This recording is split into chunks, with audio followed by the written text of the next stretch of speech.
Ya, assalamualaikum warahmatullahi wabarakatuh. Hari ini kita kuliah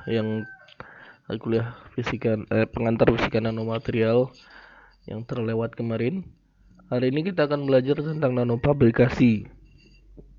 Jadi secara umum minggu kemarin kita sudah bahas bahwa metode sintesis nanomaterial atau nanofabrication ini terdiri dari dua metode utama, yaitu bottom up dan top down.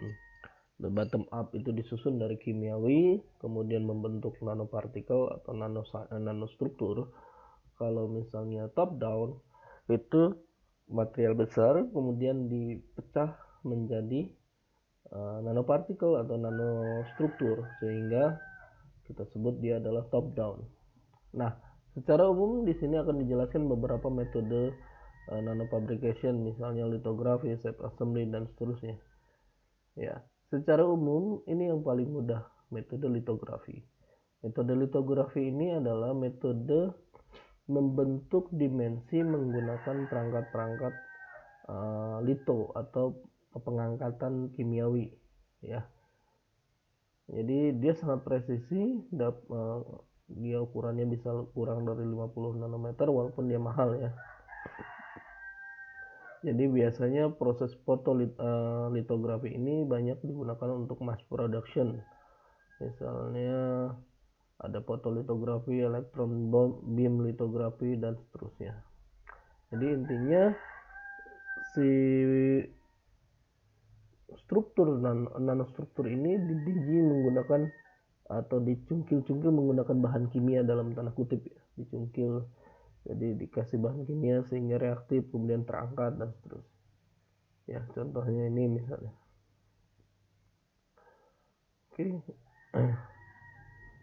Ini makin kecil ukuran maka makin jadi misalnya ini menggunakan fotolitografi, ya. Untuk membentuk objek yang besar kita hanya membutuhkan panjang gelombang sebesar lambda per 2. Jadi ini hanya limitnya. Jadi kalau misalnya mau membentuk fotolitografi yang lebih kecil, maka panjang gelombangnya harus makin kecil juga, karena limitnya adalah lambda per 2. Oke. Jadi litografi menggunakan cahaya, misalnya untuk lampu Hg, laser krypton fluoride, kemudian juga laser 193 nanometer. Ini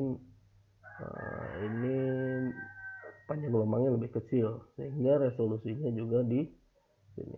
Dan saat ini kita berada di daerah kisaran 40 nanometer. Ya. Nah, ini masalah. Kenapa masalahnya? Masalahnya belum ada laser yang lebih kecil daripada. Ya.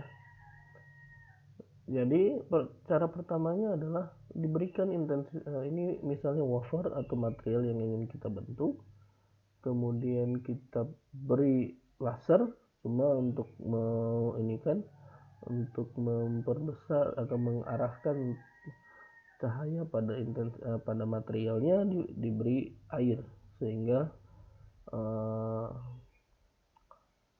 jadi intinya adalah untuk mengarahkan cahayanya, walaupun sebenarnya juga ada jadi ada pengaruh dari mereduksi panjang gelombang, ya. Tapi itu kita akan oke. Jadi ini proses pemberian cahayanya untuk proses fotolitografi. Jadi misalnya ini adalah gratingnya tujuannya adalah untuk mengarahkan cahaya pada satu titik saja. Kemudian ini adalah penghalang. Jadi intinya adalah ini dia ingin membuat dot-dot atau membuat misalnya garis-garis, maka grating inilah yang akan membuat pola. Hasilnya seperti ini untuk PMMA misalnya. Ya, ini garis-garis tempat yang untuk pola yang lain, dan ini cukup menarik. Metode kedua adalah metode shape assembly. Metode shape assembly ini metode bottom up, yaitu metode kimiawi dengan menggabungkan bahan-bahan kimia secara presisi, namun umumnya ini pada ukuran kurang dari 5 nanometer ya, atau kurang dari 10 nanometer. Karena umumnya material nano itu perubahan sifatnya drastis di bawah 10 nano. Jadi di atas 10 nano umumnya tidak terjadi perubahan sifat fisiknya. Contohnya ini. Jadi ini adalah nanokristal. CDSE, cadmium selenide quantum dot. Ya. Dia membuat ukuran yang paling besar, misalnya di sekitaran 10 nano, penerangannya warna merah. Tapi makin kecil ketika ukurannya sekitar 1 nanometer, mendekati ya 1 nanometer, makin kecil. Jadi merah, jingga, kuning, hijau, biru, dan seterusnya, ini ukurannya makin kecil. Dan ini mengubah fotoemisinya. Penelitian ini juga kita sering lakukan, terutama untuk material karbon nanodot. Hasil penelitian yang kita lakukan juga, karbon nanodot memiliki pola mulai dari penerangan kuning, hijau, sampai biru. Walaupun sulit, termasuk sulit juga untuk membuat karbon nanodot berpenerangan merah. Oke, bagaimana cara membuatnya? Cara membuatnya ada beberapa metode. Salah satunya adalah metode surfaktan. Apa itu surfaktan? Surfaktan itu adalah material yang memiliki dipol, di mana dipol ini dipol hidrofobik, hidrofilik, dan yang bagian bawah ini adalah hidrofobik. Karena dia memiliki dua ujung yang ini, maka kita anggap dia mirip seperti ini, di mana satu bagian yang hijau ini dia hidrofilik, kemudian yang bagian bawahnya hidrofilik. Oke, gimana caranya? Caranya adalah sebuah larutan ketika diberi surfaktan, maka surfaktan ini akan menghalangi material ya, suatu komposisi, misalnya garam logam, kemudian dia dihalangi oleh surfaktan ini untuk bertemu dengan air, atau misalnya sebaliknya misalnya ini adalah inverse micelle ya, dimana di sini hidrofiliknya di bagian dalam di ini, kemudian di bagian luarnya adalah pelarut organik. Dimana contoh utamanya adalah susu. Susu itu adalah lemak dalam air. Jadi di dalam ini ada lemak, di luarnya ada air ya. Atau misalnya air dalam minyak, misalnya. Ada juga seperti ini, di dalamnya air, di luarnya minyak. Nah, ini adalah proses pembuatan asam asam. Nah, ketika di dalam air ini diberi bahan yang terlarut di air tetapi tidak larut di pelarut organik, maka material ini bahan ini akan terkurung dalam inverse micelle ini ya.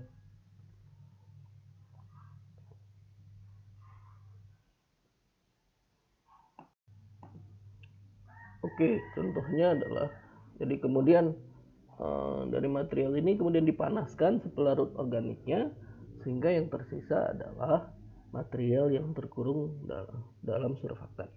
Kalau dipanaskan lebih lanjut, surfaktannya juga bisa hilang.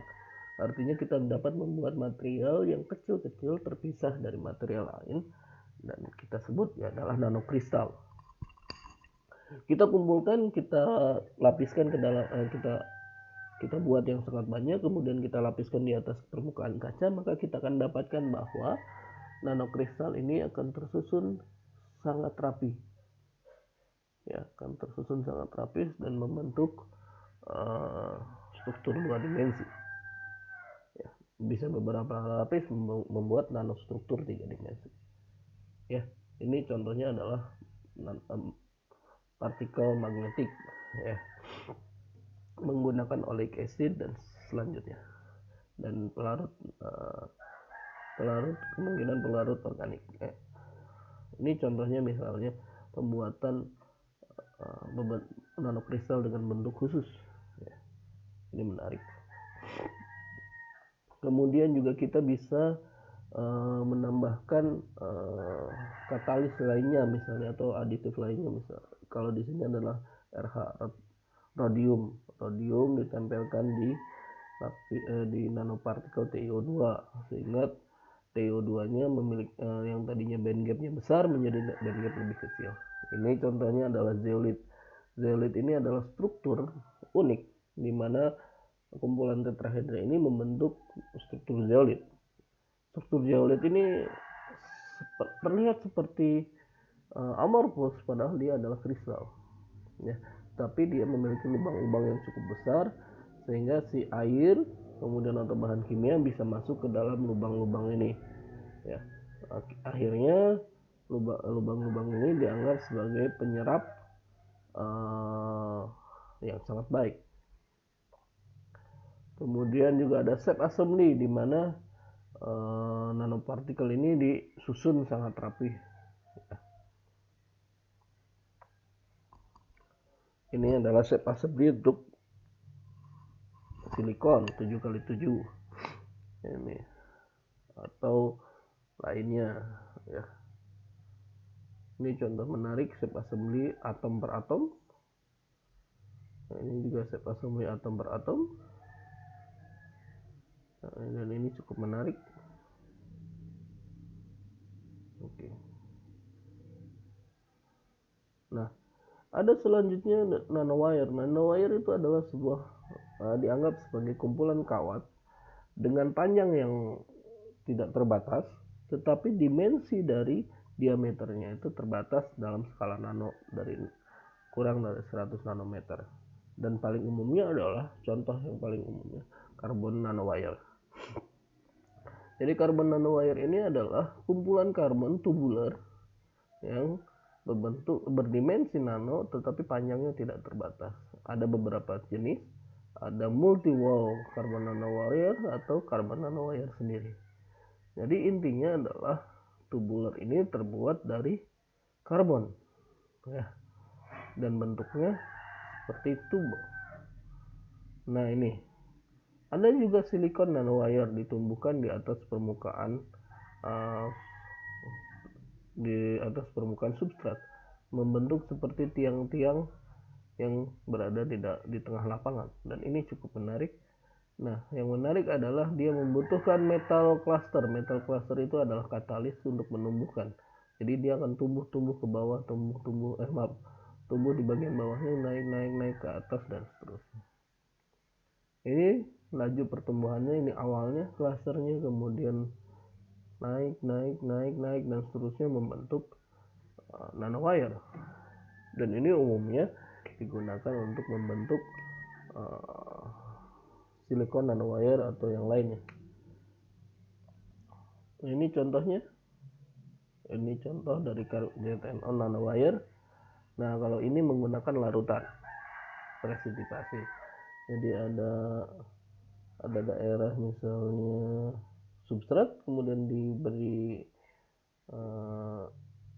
aditif metal, kemudian dia tumbuh dan membentuk seperti forest nanowire. Dan ini cukup menarik dan ini banyak aplikasinya. Salah satu aplikasi yang paling utama adalah dia dapat menyerap sinar matahari lebih besar dibandingkan biasanya. Kenapa? Karena sinar matahari yang masuk ke dalam forest ZNO nanowire ini akan terperangkap dan diserap secara maksimal oleh material ini, sehingga kalau diaplikasikan ke dalam solar cell dia efisiensinya makin tinggi. Ini juga ZNO nanowire ya, ini aplikasinya dan lumayan besar dan ini cukup menarik. Jadi kita bisa beberapa layer, misalnya kita tambahkan material lain, sehingga dia ada beberapa layer. Dan ini cukup menarik kalau misalnya kita ingin mengembangkan transistor atau material lain aplikasi lain, device lain. Ini adalah direct assembly, misalnya ini menggunakan copolymer, ini menggunakan polimer, kita unpack, kita aduk secara tidak ini, atau misal kita buat selaras sehingga dia membentuk permukaan yang bagus dan seterusnya. Kemudian ini juga metode transfer, dot pattern dan seterusnya. Atau misalnya ini yang menarik, jadi polimer kita isi dengan nanomaterial, kemudian kita beri material lain sehingga dia seakan-akan seperti seperti serbuk, dan hasil akhirnya adalah kontak antara dua material ini menjadi lebih kecil, seperti seakan-akan nanomaterial ini menjadi oli.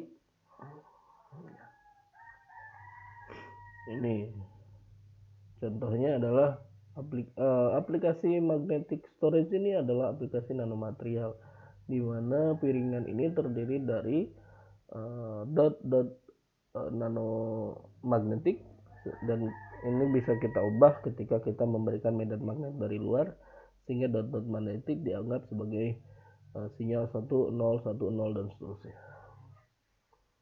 Dan ini bentuk dot magnetiknya, dan inilah yang akan kita gunakan, inilah yang kita gunakan saat ini dalam penyimpanan data selain dari USB. Ini generasi sebelum USB. Oke, ini dot patternnya cukup menarik. Ya, intinya adalah proses sintesis nanomaterial ada beberapa, mulai dari tapi secara utamanya adalah teknik bottom up dan top down. Banyak aplikasinya, ada mulai dari ablasi laser dan seterusnya. Nah, tugasnya silahkan baca lebih banyak tentang proses sintesis nanomaterial. Sekian, terima kasih. Saya mohon maaf atas ketidaknyamanannya. Assalamualaikum warahmatullahi wabarakatuh.